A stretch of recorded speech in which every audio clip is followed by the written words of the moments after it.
tonight, the career nurse sacked for giving her family spare jabs of Pfizer. Kirsten Peterson's been vaccinating people in aged care and disability homes. She lost her job when she administered doses to her daughter and nephews that were about to go to waste. Kirsten Peterson should be using these critical medical supplies to vaccinate people. Instead, they're about to be taken off her. It breaks your heart to see that these doses are going in the bin. After more than 40 years as a nurse, she was sacked on the spot for giving spare Pfizer vaccines to her family members. You squirt it into the bin. You squirt the dose. It's terrible. You feel terrible because you know that they could be used for someone, so yeah, they go in the bin. The 67-year-old has administered hundreds of doses at aged care and disability homes in the past month. Kirsten says she was so careful when measuring out the vaccines. I've been very lucky. I've usually had 0 to toss. How many doses do you think you've squirted in the bin? 3 at 2 different venues, so 2 at one and 1 at another. And on the day that my family members came in, none were squirted out, they were used. Kirsten called her daughter and 2 nephews to race in and save the spares.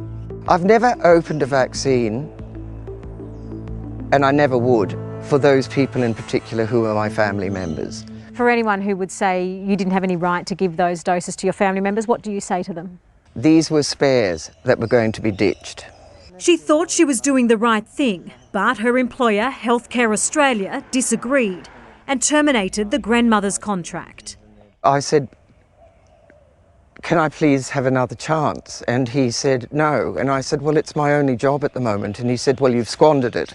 This is what the New South Wales Chief Health Officer had to say on the matter. I do not want to see 1 ounce or 1 dose of Pfizer going to waste at this current time. But Kerry Chant stopped short of commenting on whether Kirsten should get her job back. I think it's premature to comment. All I would like to just stress is I do not want any wastage of Pfizer. What wrong have I done to a patient? Nothing. Kirsten says her punishment is harsh when you compare it to others who've done the wrong thing. There's no gain in it for me, whose arm that jab goes into. I don't get any financial incentive. Unlike these doctors we exposed, who were cashing in on desperate patients, charging $225 for a consultation to get a Pfizer vaccine. On Thursday last week, we brought you a story about this GP clinic, Blessed Healthcare at Campsie, in one of Sydney's hotspots. By this time, it was a hive of activity of people turning up desperate for a vaccine. But as you can see today, it's a very different story. Besides one small poster reminding patients to socially distance, there's not a single sign advertising a COVID vaccination in sight. Hiding under a hood and protective shield, this GP refused to give any explanation.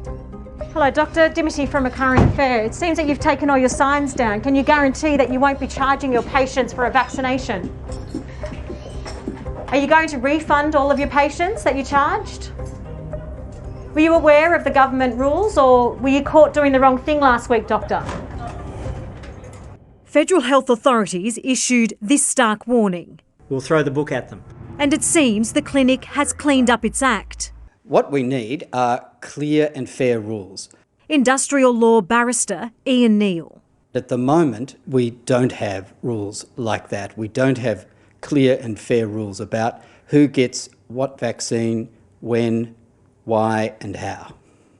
I rest my case, and it's up to the people to decide, what they think.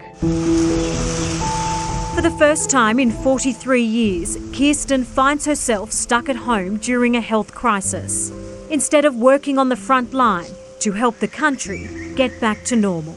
I'd love my job back. I was thoroughly enjoying it. It is an important job and you feel you're doing something for the people. Healthcare Australia says Kirsten was terminated for failing to comply with current Health Department protocols. The full statement is on our website.